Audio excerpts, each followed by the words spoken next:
Hi எல்லாருக்குமே நமஸ்காரம். பையலூருக்கு வந்திருக்கோம்ட்டா அந்த ஓணம் கிட்ட டிஸ்ட்ரிபியூஷனுக்காக வந்திருக்கோம். லலிதா சொன்னால் நானும் சும்மா தான் இருக்கேன்டி வாடி அப்படின்னா. பாலக்காட்லேருந்து நான் ஆலப்பியில் வந்தேன். நான் ரோது ட்ரெயினில் வந்ததுக்கப்புறம் 2 பேரும் திருச்செந்தூர் ட்ரெயினில் கொல்லங்கோட்டுக்கு வந்தோம். ட்ரெயினில் தூங்கி மூஞ்சி எத்தனை ஃப்ரெஷ்ஷாக இருக்குது பார்த்தீங்களா. 5:30 மணி வரைக்கும் தூங்கியிருக்கேன். ஆனால் கூட தூக்கம் போடல. எத்தனை பச்சை பசேர்ந்து ஜில்லுன்னு இருக்குது. நம்முடைய அப்படியே வெயிலான இடத்துலேருந்து அப்படியே ஒரு ஜில்லுன்னு உல்ட்டாவாக ஒரு இடத்துக்கு வந்த மாதிரி கிளைமேட். அப்படி வெயில்லேருந்து அப்படி ஜில்லுன்னு ஒரு இடத்துக்கு வந்திருக்கோம். சூப்பராக இருந்தது. லலிதா ஆத்துக்கார் அவளுக்கு பெங்களூரில் ஆஸ் யூஷுவல் கிளைமேட் அந்த மாதிரி தான். இதெல்லாம் பாலக்காட்லேருந்து பாலக்காடு ஒலவக்கோடு ஜங்ஷன்லேருந்து பாலக்காடு டவுனு, புதுநகரம், அப்புறம் கொல்லங்கோடு. 3வது ஸ்டேஷன் கொல்லங்கோடு. பார்த்தீங்களா ரொம்ப நீட்டாக இருக்கும்ட்டலாம் கொல்லங்கோடு. போர்டை பார்த்துங்கோ. இதுதான் எங்களோட கொல்லங்கோடு. பார்த்தீங்களா போர்டு வேறும் இப்போ பார்த்தீங்களா கொல்லங்கோடு ரொம்ப நீட்டாக இருக்கும். அப்படி ஒரு பூந்தோட்டம் மாதிரி இருக்கும் கொல்லங்கோடு ஸ்டேஷன். அது ஒரு பார்க்கு மாதிரி தோணும். அப்படியே எங்கள் ஆற்றுக்கு ட்ரெயின் தான் ரொம்ப அழுக்காக இருக்குட்டேலா.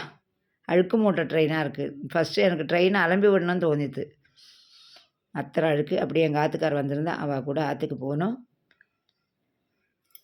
போயிட்டு இன்றைக்கி ஓணம் டிஸ்ட்ரிபியூஷன் கிட்டு பண்ண போகிறோம்.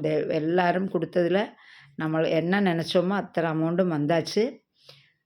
அந்த இது க்ளோஸ் பண்ணியாச்சு. போரும் இனிமேல் யாரும் தர வேண்டாம்.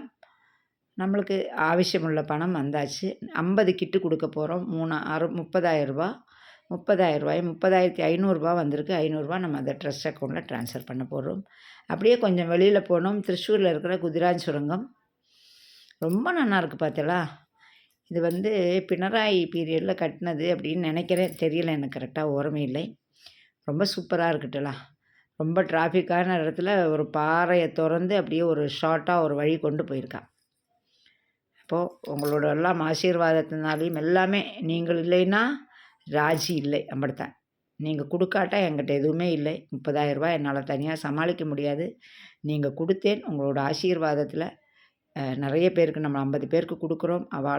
அவளோட ஆசீர்வாதம் நம்மளை குழந்தைகளை சௌக்கியமாக வைக்கும். அப்போ பாய் பாய்.